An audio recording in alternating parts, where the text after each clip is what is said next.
Hi dears, ഈ ഒരു video discuss ചെയ്യുന്നത് Calicut university 6th semester BBA finance specialisation പേപ്പറായിട്ടുള്ള ഇൻവെസ്റ്റ്മെൻറ്റ് മാനേജ്മെൻറ്റ് എന്ന പേപ്പറിൻ്റെ എക്സാം ഓറിയൻറ്റഡ് ക്ലാസ്സാണ്. നമ്മൾ ഈ ഒരു പേപ്പർ എക്സാമിന് വേണ്ടി തയ്യാറെടുപ്പ് നടത്തുമ്പോൾ ഏതെല്ലാം ഏരിയയ്ക്ക് പ്രാധാന്യം നൽകണം, ഏതെല്ലാം ഏരിയയിൽ നിന്ന് 2 മാർക്ക് 5 മാർക്ക് 10 മാർക്ക് ക്വസ്റ്റ്യൻസ് നമുക്ക് എക്സ്പെക്റ്റ് ചെയ്യാൻ പറ്റും എന്നതൊക്കെ ഉൾക്കൊള്ളിച്ചുള്ള വീഡിയോ ആണ്. അപ്പോൾ എല്ലാവർക്കും പുതിയൊരു വീഡിയോയിലേക്ക് സ്വാഗതം. മൊഡ്യൂൾ 1 വരുന്നത് ഇൻവെസ്റ്റ്മെൻറ്റിനെ കുറിച്ചുള്ള ഒരു ഇൻട്രൊഡക്ഷൻ മൊഡ്യൂളാണ്. ഈ ഒരു മൊഡ്യൂൾ നമ്മൾ ഫസ്റ്റ് അറിഞ്ഞിരിക്കേണ്ടത് എന്താണ് ഇൻവെസ്റ്റ്മെൻറ്റ് എന്നതാണ്. അപ്പോൾ നമ്മളൊക്കെ പണം ഇൻവെസ്റ്റ് ചെയ്യുന്നവരാണ്. നമ്മളൊക്കെ ഇൻവെസ്റ്റ് ചെയ്യുന്നത് എന്തിനാണ്? നമ്മുടെ ഫ്യൂച്ചർ ബെനിഫിറ്റിലേക്ക് വേണ്ടിയാണ്. അപ്പോൾ ഇൻവെസ്റ്റ്മെൻറ്റ് സിമ്പിൾ മീനിങ് കൂടെ നൽകിയിട്ടുണ്ട്. എല്ലാവരും ഈ ഒരു മീനിങ്ങും ഇതുമായി ബന്ധപ്പെട്ട മറ്റു മീനിങ് കൂടി മനസ്സിലാക്കുക. ഈ ഒരു മീനിങ് പഠിച്ചാൽ തന്നെ നിങ്ങൾക്ക് ഒരുപാട് സെൻറ്റൻസ് ഇതുമായി ബന്ധപ്പെട്ട് എഴുതാൻ കഴിയും. ഇൻവെസ്റ്റ്മെൻറ്റ് സിമ്പിൾ മീനിങ് ആണ് sacrifice of current money for future benefit. നമ്മുടെ കയ്യിലുള്ള ഇപ്പോഴുള്ള പണം നമ്മൾ എന്ത് ചെയ്യുന്നു? സാക്രിഫൈസ് ചെയ്യുന്നു. എന്തിനാണ് സാക്രിഫൈസ് ചെയ്യുന്നത്? നമുക്ക് ഫ്യൂച്ചറിലേക്ക് ബെനിഫിറ്റ് കിട്ടാൻ വേണ്ടി. അപ്പോൾ നമ്മളൊക്കെ പണം ഇൻവെസ്റ്റ് ചെയ്യുന്നവരാണ്. ചിലവർ ഷെയറിൽ ഇൻവെസ്റ്റ് ചെയ്യേണ്ടതായിരിക്കും, ചിലവർ സ്റ്റോക്കിലാക്കാരം, ചിലവർ ഗോൾഡിൽ ഇൻവെസ്റ്റ് ചെയ്യും, ചിലവർ റിയൽ എസ്റ്റേറ്റിൽ ഇൻവെസ്റ്റ് ചെയ്യും, ചിലവർ ബാങ്കിൽ ഡെപ്പോസിറ്റ് ചെയ്യും. ഇങ്ങനെ നമ്മൾ ഇൻവെസ്റ്റ്മെൻറ്റ് നടത്തുന്നു. ഇതിനെയാണ് ഇൻവെസ്റ്റ്മെൻറ്റ് എന്ന് പറയുന്നത്. ഇൻവെസ്റ്റ്മെൻറ്റ് ഒക്കെ എന്തിനാണ്? ഫ്യൂച്ചർ ബെനിഫിറ്റിലേക്ക് വേണ്ടിയാണ്. ഇൻവെസ്റ്റ്മെൻറ്റിൽ 2 കാര്യങ്ങളുണ്ടായിരിക്കും. ഒന്ന് റിസ്ക്കും മറ്റൊന്ന് റിട്ടേണും. ഈ കാര്യം എല്ലാവരും ഈ ഒരു പേപ്പർ പഠിക്കുമ്പോൾ നിർബന്ധമായിട്ടും അറിഞ്ഞിരിക്കണം. ഇൻവെസ്റ്റ്മെൻറ്റ് എന്താണ്? ഇൻവെസ്റ്റ്മെൻറ്റിൽ 2 മെയിൻ ഘടകമുള്ളത്. ഒന്ന് റിസ്ക്, മറ്റൊന്ന് റിട്ടേൺ. അപ്പോൾ 2 മാർക്കിനൊക്കെ എക്സ്പെക്റ്റ് ചെയ്യാൻ പറ്റുന്ന ക്വസ്റ്റ്യനാണ് ഇൻവെസ്റ്റ്മെൻറ്റ്. അതുമല്ല, നിങ്ങൾക്ക് 5 മാർക്കിനും ആയിട്ടൊക്കെ ഇൻവെസ്റ്റ്മെൻറ്റുമായി ബന്ധപ്പെട്ട ചോദ്യങ്ങളുണ്ടായിരിക്കും. അവിടെയൊക്കെ നിങ്ങൾക്ക് ഇൻവെസ്റ്റ്മെൻറ്റ് മീനിങ് നിർബന്ധമായിട്ടും അറിഞ്ഞിരിക്കണം. അപ്പോൾ കൃത്യമായിട്ട് ഇൻവെസ്റ്റ്മെൻറ്റ് മീനിങ്ങും ഡെഫിനേഷനും പഠിച്ചു വെക്കാം. ദെൻ ഇൻവെസ്റ്റ്മെൻറ്റിൻ്റെ ഒബ്ജക്റ്റീവ്സ്. അപ്പോൾ ഈ ഒരു മീനിങ് വെച്ചിട്ട് തന്നെ ഒരുപാട് ഒബ്ജക്റ്റീവ്സ് എഴുതാം അല്ലേ? Sacrificing current money for future benefit, അത് തന്നെ എന്താണ്? ഒരു ഒബ്ജക്റ്റീവ്സാണ്. പിന്നെ അതുപോലെ തന്നെ റിസ്ക്കും റിട്ടേണും അല്ലേ? നമ്മൾ റിട്ടേൺ വേണ്ടിയാണ് കിട്ടാൻ വേണ്ടി ഇൻവെസ്റ്റ് ചെയ്യുന്നത്. അപ്പോൾ ഇൻവെസ്റ്റ്മെൻറ്റ് മീനിങ് അറിഞ്ഞാൽ തന്നെ ഒരുപാട് ഒബ്ജക്റ്റീവ്സ് അതുമായി ബന്ധപ്പെട്ട് നിങ്ങൾക്ക് എഴുതാൻ കഴിയും. അപ്പോൾ ഇത്രയും കാര്യങ്ങൾ നിർബന്ധമായിട്ടും പഠിച്ചിരിക്കണം. പിന്നീട് ഇവിടെ വരുന്ന ടോപ്പിക്കാണ് ഇൻവെസ്റ്റ്മെൻറ്റും സ്പെക്കുലേഷനും, അതുപോലെ തന്നെ ഇൻവെസ്റ്റ്മെൻറ്റും ഗാംബ്ലിങ്ങും തമ്മിലുള്ള ഡിഫറൻസ്. അപ്പോൾ ഈ 2 ഡിഫറൻസിൽ ഏതെങ്കിലും ഒന്ന് ചോദ്യങ്ങൾ വരാറുണ്ട്. കഴിഞ്ഞ വർഷത്തെ ക്വസ്റ്റ്യൻ പേപ്പറിൽ ഇൻവെസ്റ്റ്മെൻറ്റ് വേഴ്സസ് ഗാംബ്ലിംഗ് ആയിരുന്നു. നമുക്കറിയാം ഇൻവെസ്റ്റ്മെൻറ്റ് എന്ന് പറഞ്ഞാൽ ഒരു ലോങ് ടേം കമ്മിറ്റ്മെൻ്റ് ആണ്. നമ്മൾ ഒരു ലോങ് ടേമിലേക്ക് അല്ലേ, ചിലപ്പോൾ 5 വർഷമോ അല്ലെങ്കിൽ 10 വർഷമൊക്കെയാണ് നമ്മൾ ഇൻവെസ്റ്റ് ചെയ്യുന്നത്. ഒരു ലോങ് ടേമിലേക്കുള്ള കമ്മിറ്റ്മെൻ്റ് ആണ്. സ്പെക്കുലേഷൻ എന്ന് പറഞ്ഞാൽ ഊഹക്കച്ചവടമാണ്. പ്രൈസ് ഫ്ലക്ച്വേഷനിൽ നിന്ന് ലാഭം ഉണ്ടാക്കുക. നമ്മൾ ഊഹിക്കുകയാണ് നാളെ വിലയിൽ ഇന്ന മാറ്റം വരും. ആ മാറ്റം നമ്മൾ പ്രഡിക്റ്റ് ചെയ്തിട്ട് അതിൽ നിന്ന് ലാഭം ഉണ്ടാക്കലാണിത് സ്പെക്കുലേഷൻ. അപ്പോൾ ഇതൊക്കെ ഷോർട്ട് ടേം ആണിത് സ്പെക്കുലേഷനൊക്കെ. ദെൻ ഗാംബ്ലിങ് ചൂതാട്ടാണ് അല്ലേ? നമുക്ക് ചിലപ്പോൾ ലാഭം കിട്ടും, ചിലപ്പോൾ ഹൈ പ്രോഫിറ്റ് ഉണ്ടാക്കാൻ കഴിയും, ചിലപ്പോൾ ലോസ് ആയിരിക്കും. വെറും ലക്കാണ്. ഇൻവെസ്റ്റ്മെൻറ്റ് എന്താണ്? ലക്കൊന്നല്ല, നമ്മൾ കറക്റ്റ് ഇൻവെസ്റ്റ്മെൻറ്റ് പ്ലാനിങ് ഒക്കെ ചെയ്തിട്ടാണ് ഇൻവെസ്റ്റ് ചെയ്യുന്നത്. ഗാംബ്ലിങ് എന്താണ്? ലക്കാണ്. അപ്പോൾ കൃത്യമായിട്ട് ഡിഫറൻസുകൾ മനസ്സിലാക്കുക. ഇൻവെസ്റ്റ്മെൻറ്റും സ്പെക്കുലേഷനും തമ്മിലുള്ള ഡിഫറൻസും പഠിക്കണം, ഇൻവെസ്റ്റ്മെൻറ്റും ഗാംബ്ലിങ്ങും തമ്മിലുള്ള ഡിഫറൻസും പഠിക്കണം. ഇതിൽ നിന്ന് ഏതെങ്കിലും ഒരു ചോദ്യം പരീക്ഷയ്ക്ക് വരാറുണ്ട്. ആ കാര്യങ്ങൾ കൃത്യമായിട്ട് മനസ്സിലാക്കാം. പിന്നീട് വരുന്ന വളരെ പ്രധാനപ്പെട്ട ഒരു ടോപ്പിക്കാണ് ഇൻവെസ്റ്റ്മെൻറ്റ് അവന്യൂസ്. ഇൻവെസ്റ്റ്മെൻറ്റ് അവന്യൂടെ അർത്ഥമാക്കുന്നത് investment avenues are different option where fund can be invested. നമുക്ക് ഏതൊക്കെ ഓപ്ഷനാണ് ഫണ്ട് ഇൻവെസ്റ്റ് ചെയ്യാനുള്ളത്? എന്താണ് ഇൻവെസ്റ്റ്മെൻറ്റ് അവന്യൂ എന്ന് പറഞ്ഞാൽ? Different option where fund can invested. നമുക്ക് പണം ഇൻവെസ്റ്റ് ചെയ്യാനുള്ള വ്യത്യസ്തമായുള്ള ഓപ്ഷനെ എന്ന് പറയുന്നത് ഇൻവെസ്റ്റ്മെൻറ്റ് അവന്യൂസ് എന്ന് പറയുന്നത്. ഒരുപാട് ഇൻവെസ്റ്റ്മെൻറ്റ് അവന്യൂസ് ഉണ്ട്. ആയിട്ട് വരെ പല തവണ യൂണിവേഴ്സിറ്റി എക്സാമിന് ചോദിച്ചിട്ടുള്ളതാണ്. അപ്പോൾ 5 മാർക്കിനോ അല്ലെങ്കിൽ ആയിട്ടോ നമുക്ക് എക്സ്പെക്റ്റ് ചെയ്യാൻ പറ്റുന്ന ഒരു ക്വസ്റ്റ്യനാണ് ഇൻവെസ്റ്റ്മെൻറ്റ് അവന്യൂ. പ്രധാനപ്പെട്ട ഇൻവെസ്റ്റ്മെൻറ്റ് അവന്യൂ ആണ് equity share, preference share, debenture, stock, gold, real estate, ഇതൊക്കെയാണിത് പ്രധാനപ്പെട്ട ഇൻവെസ്റ്റ്മെൻറ്റ് അവന്യൂസ്. ഒന്നും കൂടിയും പറയാം. Equity share, preference share, debenture ഉണ്ട്, ബോണ്ട് ഉണ്ട്, അതുപോലെ തന്നെ ഗോൾഡ് ഉണ്ട്, സെക്യൂരിറ്റീസ് ഉണ്ട്, അതുപോലെ തന്നെ റിയൽ എസ്റ്റേറ്റ് ഒക്കെ എന്താണ് ഇൻവെസ്റ്റ്മെൻറ്റ് അവന്യൂസാണ്. അപ്പോൾ ഓരോ ഇൻവെസ്റ്റ്മെൻറ്റ് അവന്യൂസും കൃത്യമായിട്ട് മനസ്സിലാക്കാം. നിർബന്ധമായിട്ടും അറിഞ്ഞിരിക്കേണ്ട ടോപ്പിക്കാണ് ഇൻവെസ്റ്റ്മെൻറ്റ് അവന്യൂസ്. ദെൻ പിന്നീട് ഈ ഒരു മൊഡ്യൂളിൽ നിന്ന് അറിഞ്ഞിരിക്കേണ്ട ടോപ്പിക്കാണ് ഫാക്ടേഴ്സ് അഫക്റ്റിംഗ് ഇൻവെസ്റ്റ്മെൻറ്റ്. കഴിഞ്ഞ വർഷത്തെ ആയിരുന്നു ഫാക്ടേഴ്സ് അഫക്റ്റിംഗ് ഇൻവെസ്റ്റ്മെൻറ്റ്. അപ്പോൾ ഈ ഒരു ചാപ്റ്ററിലുള്ള അല്ലെങ്കിൽ ഈ ഒരു മൊഡ്യൂളിലുള്ള എല്ലാ ടോപ്പിക്കും യൂണിവേഴ്സിറ്റി എക്സാമിന് ചോദിച്ചിട്ടുണ്ട്. അപ്പോൾ ആ കാര്യങ്ങൾ കൃത്യമായിട്ട് മനസ്സിലാക്കുക. ഇൻവെസ്റ്റ്മെൻറ്റ് എന്താണ്, ഇൻവെസ്റ്റ്മെൻറ്റും സ്പെക്കുലേഷനും ഡിഫറൻസ്, ഇൻവെസ്റ്റ്മെൻറ്റും ഗാംബ്ലിങ്ങും തമ്മിലുള്ള difference, investment avenues, factors affecting investment. Next module 2 investment analysis. ഈ ഒരു മൊഡ്യൂൾ നമ്മൾ ഫസ്റ്റ് അറിഞ്ഞിരിക്കേണ്ടത് റിട്ടേൺ എന്താണെന്നാണ്. അപ്പോൾ നമ്മൾ തുടക്കം തന്നെ പറഞ്ഞാണ് ഒരു ഇൻവെസ്റ്റ്മെൻറ്റിൽ 2 ഘടകമാണുള്ളത് മെയിനായിട്ട്. ഒന്ന് റിസ്ക്കും മറ്റൊന്ന് റിട്ടേണും. അത് റിട്ടേണോട് അർത്ഥമാക്കുന്നത് return is the gain or loss earned on an investment over a period. നമ്മൾ ഇൻവെസ്റ്റ് ചെയ്ത് കഴിഞ്ഞാൽ അതിന് കിട്ടുന്ന ഗെയിൻ ഓർ ലോസിന് പറഞ്ഞ പേരാണെന്ത് റിട്ടേൺ. അപ്പോൾ ഒരാൾ അദ്ദേഹത്തിൻ്റെ പണം ഇൻവെസ്റ്റ് ചെയ്യുകയാണ്. അങ്ങനെ ഇൻവെസ്റ്റ് ചെയ്ത് കഴിഞ്ഞാൽ അദ്ദേഹത്തിന് ലഭിക്കുന്ന ലാഭം അല്ലെങ്കിൽ നഷ്ടം അതിനാണ് വന്ന് റിട്ടേൺ എന്ന് പറയുന്നത്. ദെൻ റിസ്ക് എന്ന് പറഞ്ഞാൽ പോസിബിലിറ്റി ഓഫ് ലോസ് ആണ്. നമ്മൾ ഇൻവെസ്റ്റ് ചെയ്ത് കഴിഞ്ഞാൽ ലോസ് വരാനുള്ള സാധ്യതക്കാണ് വന്ന് റിസ്ക് എന്ന് പറയുന്നത്. ഈ റിട്ടേണും റിസ്ക്കും തമ്മിൽ പോസിറ്റീവ് കോറിലേഷൻ ആണ്. If high risk high return, if low risk low return. ആ ഒരു കോട്ടിങ് കൃത്യമായിട്ട് പഠിച്ചില്ല, പലയിടത്തും എഴുതേണ്ടി വരും. ഇഫ് ഹൈ റിസ്ക് നമുക്കറിയാം, നമ്മൾ നല്ലോണം റിസ്ക് എടുത്തു കഴിഞ്ഞാൽ നമുക്ക് നല്ലോണം റിട്ടേൺ കിട്ടും. നമ്മൾ കുറഞ്ഞ റിസ്ക് എടുക്കണമെങ്കിൽ കുറഞ്ഞ റിട്ടേൺ കിട്ടുള്ളൂ. അപ്പോൾ if high risk high return, if low risk low return. ആ ഒരു കോട്ടിങ് നിർബന്ധമായിട്ടും പഠിച്ചേക്കാം. പിന്നീട് ഇവിടെ അറിഞ്ഞിരിക്കേണ്ട ഒരു ടേമാണ് time value of money, TMV. Time value of money എന്ന് പറഞ്ഞാൽ ടൈമിനനുസരിച്ച് സമയം മാറുന്നതനുസരിച്ച് വാല്യൂ ഓഫ് മണിയിൽ മാറ്റം വരും. Rupee received today more than worth tomorrow. നമ്മൾക്ക് ഇന്ന് കിട്ടുന്ന 1 രൂപക്ക് നാളെ എന്തുണ്ട് അതിലേറെ മൂല്യമുണ്ട്. അപ്പോൾ നമുക്കറിയാം അല്ലേ, നമ്മളൊക്കെ പലപ്പോഴും സ്ഥലങ്ങളൊക്കെ വാങ്ങിയിട്ടുണ്ടായിരിക്കും. ഇപ്പോൾ 2000 5 ലക്ഷത്തിന് വാങ്ങിയ സ്ഥലം 2026 നമ്മൾ വിൽക്കുകയാണെങ്കിൽ അല്ലേ, ഈ 5 ലക്ഷമാണ് നമുക്ക് ലഭിക്കുക. അല്ല, അതിലേറെ ചിലപ്പോൾ അതിൻ്റെ ഇരട്ടി 10 ലക്ഷമോ 15 ലക്ഷമോ കിട്ടും. അതാണ് എന്തുകൊണ്ട് അർത്ഥമാക്കുന്നത് ടൈം വാല്യൂ ഓഫ് മണി. ടൈമിനനുസരിച്ച് വാല്യൂ ഓഫ് മണിയിൽ മാറ്റം വരും. ടൈം വാല്യൂ ഓഫ് മണിയുടെ ഒരു സിമ്പിൾ മീനിങ് ആണ് റുപ്പി റിസീവ്ഡ് ടുഡേ. നമ്മൾ ഇന്ന് സ്വീകരിച്ച 1 രൂപക്ക് മോർ ദാൻ വർത്ത് അതിലേറെ നാളെ മൂല്യമുണ്ട്. അപ്പോൾ അല്ലേ, നമ്മളൊക്കെ പണം ഇൻവെസ്റ്റ് ചെയ്യുന്നതൊക്കെ എന്തിൻ്റെ ബേസിലാണ്? ടൈം വാല്യൂ ഓഫ് മണി എന്ന് പറയുന്ന കോൺസെപ്റ്റ് ചോദിച്ചിട്ട് തന്നെയാണ്. ഈ ടൈം വാല്യൂ ഓഫ് മണിയിൽ 2 ടെക്നിക്കാണുള്ളത്. ഒന്ന് പ്രസൻറ്റ് വാല്യൂ കാണാൻ, അതിന് നമ്മൾ ഡിസ്കൗണ്ടിങ് എന്നും, മറ്റൊന്ന് ഫ്യൂച്ചർ വാല്യൂ കാണുന്നത് അതിനെ കോമ്പൗണ്ടിങ് എന്ന് പറയും.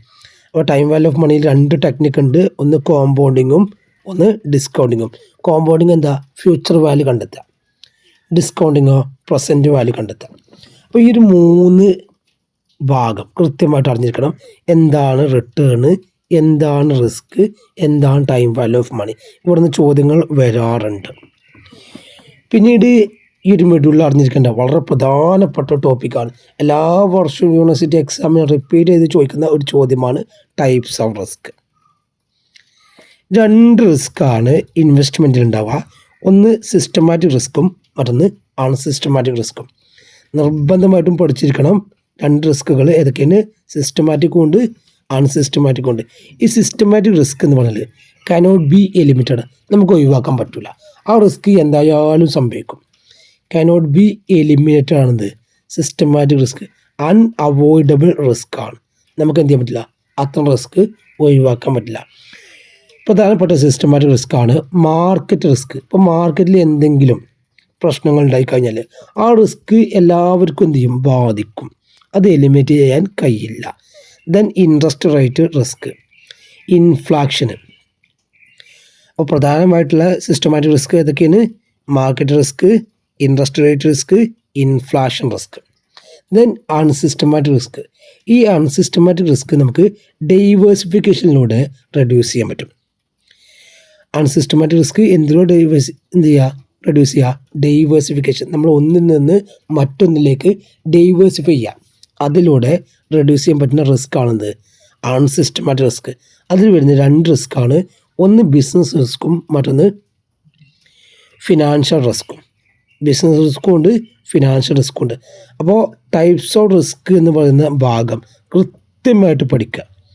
ഇതിലേതെങ്കിലും റിസ്ക് 2 മാർക്കിനോ അല്ലെങ്കിൽ ഈ ഒരു ടോപ്പിക്ക് 5 മാർക്കിനൊക്കെ എല്ലാ വർഷവും ചോദിക്കാറുണ്ട്, ഇനിയും ചോദിക്കാൻ സാധ്യതയുള്ള ടോപ്പിക്കാണ്. നെക്സ്റ്റ് ഇവിടെ വരുന്ന ഒരു ടോപ്പിക്കാണ് measurement of risk and return. ഈ ഇൻവെസ്റ്റ്മെൻറ്റ് മാനേജ്മെൻറ്റ് എന്ന് പറയുന്ന പേപ്പർ ഒരു പ്രോബ്ലം റിലേറ്റഡ് പേപ്പറാണ്. പക്ഷേ BBAക്കാർക്ക് ഇതിന്ന് പ്രോബ്ലംസ് വരാറില്ല.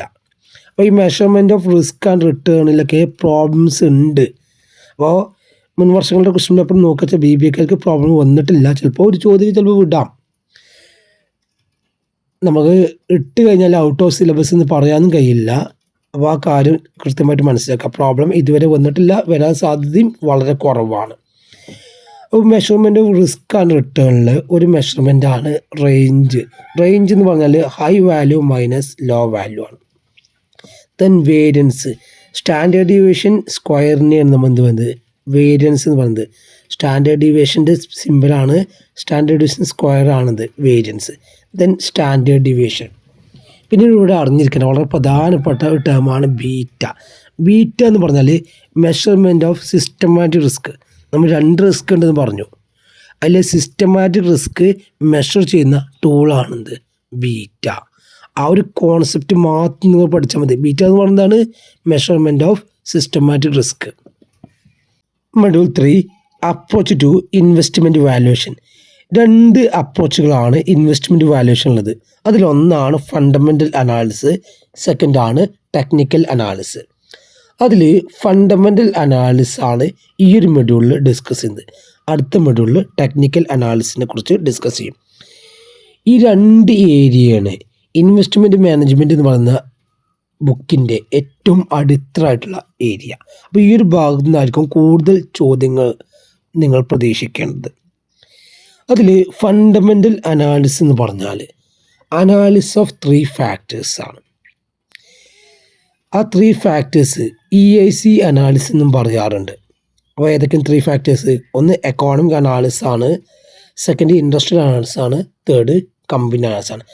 ഈ 3 അനാലിസിസ് കൂടിച്ചേർന്നതിന് നമ്മൾ എന്ത് പറയുന്നത് ഫണ്ടമെൻ്റൽ അനാലിസിസ് എന്നത്. ഏതൊക്കെയാണ്? Economy analysis, industry analysis and company analysis. അപ്പോൾ fundamental analysis is the analysis of 3 factors. ഒരു മൊത്തം ഫണ്ടമെൻ്റൽ കാര്യങ്ങൾ അനാലിസിസ് നടത്തുക. 3 ഫാക്ടേഴ്സാണ് വരിക: എക്കോണമി, ഇൻഡസ്ട്രി, കമ്പനി. ഫണ്ടമെൻ്റൽ അനാലിസിൻ്റെ ഒരു മീനിങ് നിർബന്ധമായിട്ട് അറിഞ്ഞിരിക്കണം. അതുപോലെ തന്നെ ഇമ്പോർട്ടൻസ്, ഫണ്ടമെൻ്റൽ അനാലിസിൻ്റെ ഇമ്പോർട്ടൻസ്. ഈ ഒരു ഭാഗത്ത് നിന്ന് ചോദ്യങ്ങൾ വരാറുണ്ട്, കൃത്യമായിട്ട് മനസ്സിലാക്കുക. പിന്നീട് ഇവിടെ ആയിട്ട് തന്നെ പഠിക്കേണ്ട ഒരു ടോപ്പിക്കാണ് EIC ഫ്രെയിംവർക്ക്. നമ്മൾ പറഞ്ഞു E എന്ന് പറഞ്ഞാൽ എക്കോണമിയാണ്, I എന്ന് പറഞ്ഞാൽ ഇൻഡസ്ട്രി ആണ്, C എന്ന് പറഞ്ഞാൽ കമ്പനിയാണ്. അപ്പോൾ ഇതൊരു ടോപ്പ് ഡൗൺ അപ്രോച്ചാണ്. ആദ്യം നമ്മൾ എന്ത് പഠിക്കുന്നു?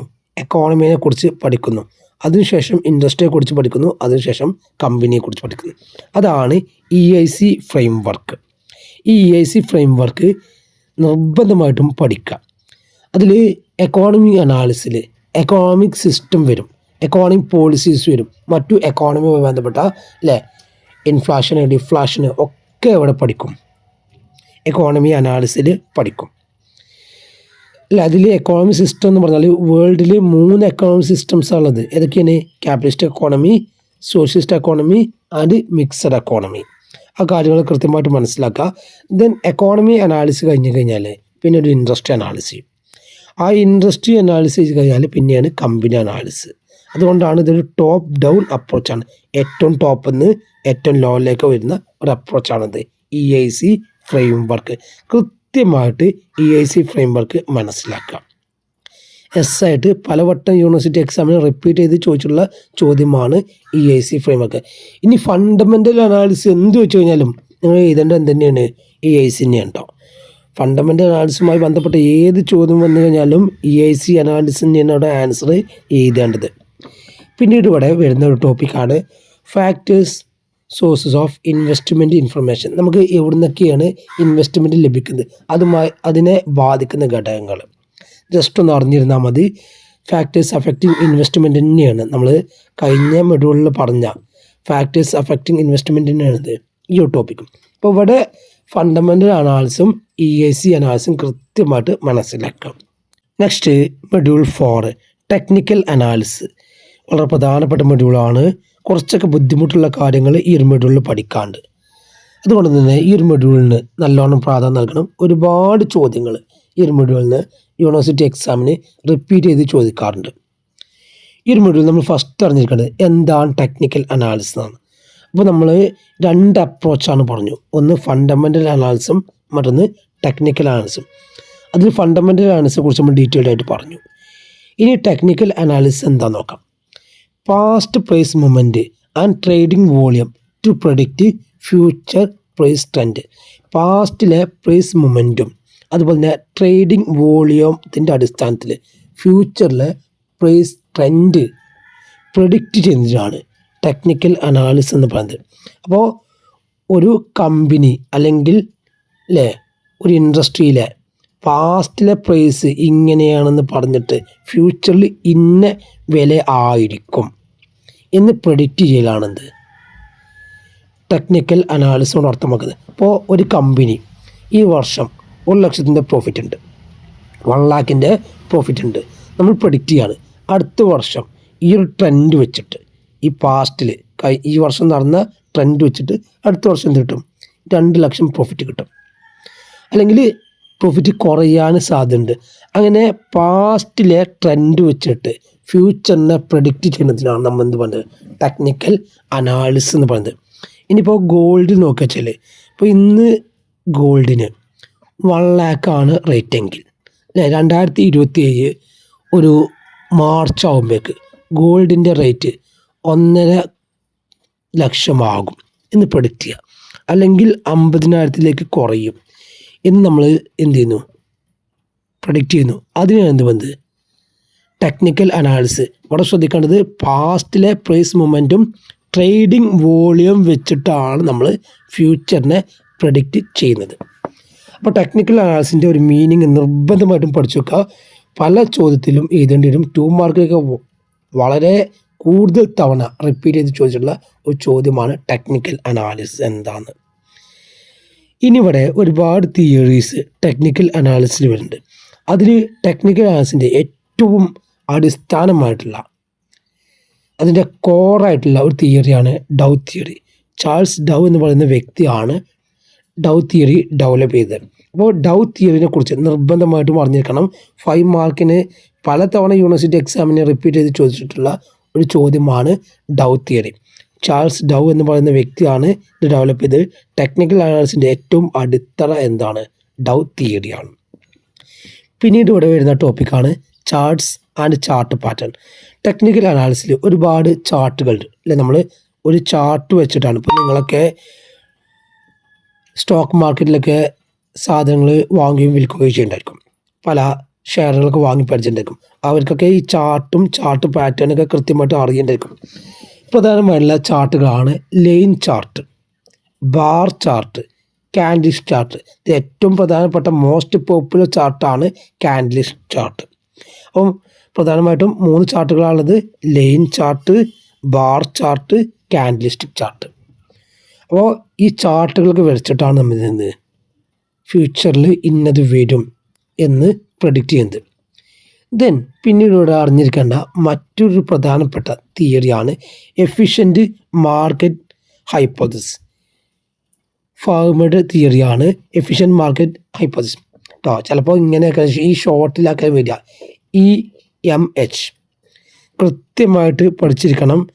യൂണിവേഴ്സിറ്റി എക്സാമിന് റിപ്പീറ്റ് ചെയ്ത് ചോദിച്ചിട്ടുള്ള ചോദ്യമാണ്. അതിൽ പ്രധാനമായിട്ടും 3 ഫോമുകളാണ് വരുന്നത്: weak form, semi strong and strong form of efficiency. അപ്പോൾ എഫിഷ്യൻറ്റ് മാർക്കറ്റ് ഹൈപ്പോസിസ് അതിൻ്റെ അസംഷന് ഈ 3 ഫോം. ഏതൊക്കെയാണ് 3 form? Weak, semi strong, strong. Then പിന്നീട് ഇവിടെ അറിഞ്ഞിരിക്കേണ്ടതാണ് റാൻഡം വാക്ക് തിയറിയും അതിൻ്റെ അസംഷനും. കഴിഞ്ഞ വർഷത്തെ യൂണിവേഴ്സിറ്റി എക്സാമിന് 5 മാർക്കിന് ചോദിച്ചിട്ടുണ്ട്. അപ്പോൾ EMH അതുപോലെ തന്നെ റാൻഡം വാക്ക് തിയറിയൊക്കെ എല്ലാ എക്സാമിനും റിപ്പീറ്റ് ചെയ്ത് ചോദിക്കുന്നതാണ്. ദെൻ മോഡേൺ പോർട്ട്ഫോളിയോ അപ്രോച്ച്, മാർക്കോവിസിൻ്റെ തിയറിയാണ് മോഡേൺ പോർട്ട്ഫോളിയോ അപ്രോച്ച്. അതും കൂടി ഇവിടെ അറിഞ്ഞിരിക്കണം. അപ്പോൾ ഈ ഒരു മൊഡ്യൂളിൽ ടെക്നിക്കൽ അനാലിസിസ് എന്താണ്, ഡൗ തിയറി, ഏതൊക്കെ ചാർട്ടുകൾ, അതുപോലെ തന്നെ ചാർട്ട് പാറ്റേൺ ആണ്, EMH അതിൻ്റെ 3 ഫോമുകൾ, random walk theory, modern approach of portfolio just ഒന്ന് അറിഞ്ഞിരുന്നാൽ മതി. റാൻഡം വാക്ക് തിയറി അതിൻ്റെ അസംഷനൊക്കെ നിർബന്ധമായിട്ടും പഠിക്കാം. Module 5 portfolio management. ഈ ഒരു മൊഡ്യൂൾ നമ്മൾ ഫസ്റ്റ് അറിഞ്ഞിരിക്കേണ്ടത് എന്താണ് portfolio management. Managing a group of investment in a smart way to get good return with less risk.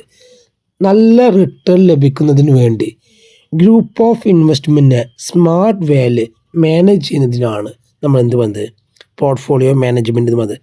അപ്പോൾ കൃത്യമായിട്ട് എന്ത് ചെയ്യുക, ഗ്രൂപ്പ് ഓഫ് ഇൻവെസ്റ്റ്മെൻറ്റ് മാനേജ് ചെയ്യുക, അതിലൂടെ നല്ല റിട്ടേൺ ഉണ്ടാക്കുക കുറഞ്ഞ റിസ്കിൽ.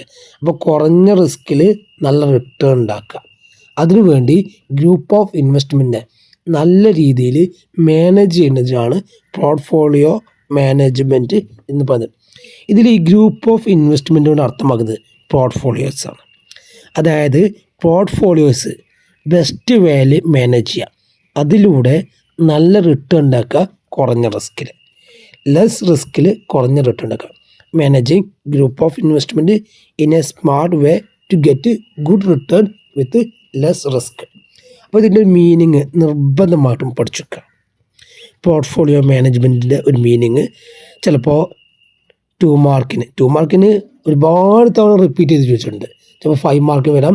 ചിലപ്പോൾ essay ക്വസ്റ്റ്യനിലും പോർട്ട്ഫോളിയോ മാനേജ്മെൻറ്റുമായി ബന്ധപ്പെട്ട ചോദ്യം വന്നു കഴിഞ്ഞാൽ ആദ്യം എഴുതേണ്ടത് പോർട്ട്ഫോളിയോയുടെ മീനിങ് ആണ്. പിന്നീട് ഇവിടെ അറിഞ്ഞിരിക്കേണ്ടതാണ് ഹെൻറി മാർക്കോവിസിൻ്റെ മോഡേൺ പോർട്ട്ഫോളിയോ അപ്രോച്ചിനെ കുറിച്ച് ജസ്റ്റ് ഒന്ന് അറിഞ്ഞിരിക്കണം. ആ ചോദ്യം വരാറുണ്ട്. പിന്നീട് ഇവിടെ ഏറ്റവും പ്രധാനപ്പെട്ട ചോദ്യമാണ് CAPM. എല്ലാ വർഷവും റിപ്പീറ്റ് ചെയ്ത് ചോദിക്കുന്ന ചോദ്യമാണ് CAPM. ആദ്യം ഇവിടെ അറിഞ്ഞിരിക്കുന്നുണ്ട് CAPMൻ്റെ ഫുൾ ഫോമാണ് ക്യാപിറ്റൽ അസറ്റ് പ്രൈസിങ് മോഡൽ ആണെന്ത് CAPM. ആ ഫുൾ ഫോം നിർബന്ധമായിട്ടും അറിഞ്ഞിരിക്കണം. ക്യാപിറ്റൽ അസറ്റ് പ്രൈസിങ് മോഡലാണ് CAPM. ഇത് ഡെവലപ്പ് ചെയ്തിട്ടത് വില്യം ഷാർപ്പ് എന്ന് പറയുന്ന നോബൽ പ്രൈസ് വിന്നറാണ്. ആരാണ് ഡെവലപ്പ് ചെയ്തത്? വില്യം ഷാർപ്പാണ്. ഇതിൽ എക്സ്പ്ലെയിൻ ചെയ്യുന്നത് റിലേഷൻ ബിറ്റ്വീൻ സിസ്റ്റമാറ്റിക് റിസ്ക്കും എക്സ്പെക്റ്റഡ് റിട്ടേണും.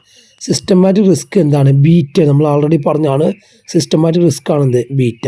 സിസ്റ്റമാറ്റിക് റിസ്ക്കും എക്സ്പെക്റ്റഡ് റിട്ടേണും ആണ് ഇതിൽ എന്ത് വരുന്നത്. അപ്പോൾ ഇവിടെ നമ്മൾ പഠിക്കേണ്ടത് എന്താണ് CAPM, അതിൻ്റെ ഫുൾ ഫോം, ആരാണ് ഡെവലപ്പ് ചെയ്തത്? വില്യം ഷാർപ്പാണ്. അതിലെന്താ പറഞ്ഞത്? സിസ്റ്റമാറ്റിക് റിസ്ക്കും എക്സ്പെക്റ്റഡ് റിട്ടേണുമാണ്. പിന്നെ അതിൻ്റെ ഒരു ഇക്വേഷനും ഉണ്ട്. പിന്നെ അദ്ദേഹം പറയുന്ന ഒരു കോൺസെപ്റ്റാണ് if high risk high return, low risk low return. അതും CAPMുമായി ബന്ധപ്പെട്ട ഒരു കോൺസെപ്റ്റാണ് എന്നുള്ള കാര്യം മനസ്സിലാക്കാം. നെക്സ്റ്റ് വരുന്ന ടോപ്പിക്കാണ് പോർട്ട്ഫോളിയോ ഇവാലുവേഷൻ. ആ പോർട്ട്ഫോളിയോസ് വിലയിരുത്തുക അല്ലെ, ഇവാലുവേറ്റ് ചെയ്യുക, അതിനെയാണ് പോർട്ട്ഫോളിയോ ഇവാലുവേഷൻ എന്ന് പറയുന്നത്. അവിടെ ഒരുപാട് തിയറീസ് ഉണ്ട്. അതിൽ ഷാർപ്പിൻ്റെ തിയറി ജസ്റ്റ് ഒന്ന് അറിഞ്ഞിരിക്കുക, ട്രെയിനറുടെ തിയറി അറിഞ്ഞിരിക്കുക, ആൻഡ് ജെൻസൻ്റെ പെർഫോമൻസ് മെഷേഴ്സും അറിഞ്ഞിരിക്കുക. അപ്പോൾ എന്താണ് പോർട്ട്ഫോളിയോ ഇവാലുവേഷൻ, അതുമായി ബന്ധപ്പെട്ട തിയറീസും അറിഞ്ഞിരിക്കുക. പിന്നീട് വരുന്ന ടോപ്പിക്കാണ് പോർട്ട്ഫോളിയോ റിവിഷൻ. റിവിഷനോട് അർത്ഥമാക്കുന്നത് നമ്മൾ പോർട്ട്ഫോളിയോയിൽ മാറ്റുന്ന ചേഞ്ചസ് ആണ്. മോഡിഫിക്കേഷൻ, അഡിഷൻ, അതിനെന്ത് വന്നത് പോർട്ട്ഫോളിയോ റിവിഷൻ. എല്ലാ വർഷവും ഇതിന് ചോദ്യം വരാറുണ്ട്. ഇത് കൃത്യമായിട്ട് പഠിക്കുക. ആയിട്ടോ അല്ലെങ്കിൽ 5 മാർക്കിനോ പോർട്ട്ഫോളിയോ റിവിഷനുമായി ബന്ധപ്പെട്ട ചോദ്യങ്ങൾ വരാറുണ്ട്. അതിൽ പ്രധാനമായിട്ടും 2 സ്ട്രാറ്റജീസാണ് വരുന്നത്. ഒന്ന് ആക്റ്റീവും മറ്റൊന്ന് പാസീവും. അതും കൂടി മനസ്സിലാക്കുക. പിന്നീട് ഈ ഒരു പേപ്പറിൽ ഞാൻ കഴിഞ്ഞ പേപ്പർ പറഞ്ഞപ്പോഴും പറഞ്ഞതാണ്, ഡെറിവേറ്റീവ്സിനെ കുറിച്ചുള്ള ചോദ്യങ്ങൾ വരാറുണ്ട്. ഡെറിവേറ്റീവ്സ് എന്ന് പറഞ്ഞാൽ ഇൻസ്ട്രുമെൻറ്റ് ഫോർ ഹെഡ്ജിങ് റിസ്ക് ആണ്. നമ്മൾ റിസ്ക് ഹെഡ്ജ് ചെയ്യാൻ വേണ്ടി ഉപയോഗിക്കുന്ന ഇൻസ്ട്രുമെൻ്റ് പറഞ്ഞ പേരാണിത് ഡെറിവേറ്റീവ്സ്. പ്രധാനമായിട്ടും 4 ഡെറിവേറ്റീവ്സ് ആണുള്ളത്. അതിൽ ഒന്നാണ് forward contract. 2 life forward contract എന്ന് പറഞ്ഞാൽ 2 പാർട്ടികൾ തമ്മിലുള്ള ഒരു ബൈലാറ്ററൽ എഗ്രിമെൻ്റ് ആണ്. അത് നടക്കുന്നത് OTCയിലൂടെയാണ്, ഓവർ ദി കൗണ്ടറിലൂടെയാണ്. സെക്കൻഡ് ആണ് ഫ്യൂച്ചേഴ്സ്. ഫ്യൂച്ചേഴ്സ് നടക്കുന്നത് റെക്കഗ്നൈസ്ഡ് അല്ല, സ്റ്റോക്ക് എക്സ്ചേഞ്ച് മുഖാന്തരമാണ്. ദെൻ ഓപ്ഷൻ മീൻസ് അല്ലേ, ചോയ്സ് ഓർ ഫ്രീഡാണ്. റേറ്റ് വിത്തൗട്ട് ഒബ്ലിഗേഷൻ ആണത് ഓപ്ഷൻ. അതിൽ കാൾ ഓപ്ഷനും ഉണ്ട്, പുട്ട് ഓപ്ഷനും ഉണ്ട്. ദെൻ സ്വാപ്പ്, കറൻസി എക്സ്ചേഞ്ച് ആണിത് സ്വാപ്പ്. അപ്പോൾ ഈ ഡെറിവേറ്റീവ്സ് ജസ്റ്റ് ഒന്ന് അറിഞ്ഞിരുന്നാൽ മതി, ഡീറ്റെയിൽഡ് ആയിട്ട് പഠിക്കാമെന്നില്ല, ചിലപ്പോൾ ചോദ്യങ്ങൾ വരാം. ഇതന്നെ നിങ്ങൾ ഇതിലും ഞാൻ പറഞ്ഞിരുന്നു, നിങ്ങളുടെ ഫിനാൻഷ്യൽ സർവീസിലും ഡെറിവേറ്റീവ്സ് പറഞ്ഞിരുന്നു, അതിലും വരുന്നുണ്ട്. പിന്നീട് ഇവിടെയും ഫിനാൻസ് സർവീസിൽ പഠിച്ച ഒരു ഭാഗമാണ് മ്യൂച്വൽ ഫണ്ട്. ഇതുമായി ബന്ധപ്പെട്ട ടോപ്പിക്കും ഈ ഒരു ക്വസ്റ്റ്യൻ പേപ്പറിൽ വരാറുണ്ട്. അപ്പോൾ കൃത്യമായിട്ടും മ്യൂച്വൽ ഫണ്ടിനെ കുറിച്ചൊന്നും ഈ ഒരു പേപ്പറിൽ പറയുന്നില്ല. എങ്കിലും മ്യൂച്വൽ ഫണ്ട് എന്താണ്, അതിൽ ഓപ്പൺ എൻഡഡ് മ്യൂച്വൽ ഫണ്ടും ക്ലോസ്ഡ് എൻഡഡ് മ്യൂച്വൽ ഫണ്ടും കൂടി മനസ്സിലാക്കാം. അപ്പോൾ വളരെ പ്രധാനപ്പെട്ട ഒരു പേപ്പറാണ് ഇൻവെസ്റ്റ്മെൻറ്റ് മാനേജ്മെൻറ്റ്. നല്ല രീതിയിൽ വായിച്ചാൽ മാത്രമേ ഈ ഒരു പേപ്പറിൽ മാർക്ക് സ്കോർ ചെയ്യാൻ പറ്റുള്ളൂ. അപ്പോൾ എല്ലാവരും നല്ല രീതിയിൽ വായിക്കുക, മാക്സിമം ചാനൽ സപ്പോർട്ട് ചെയ്യുക. Okay, thank you.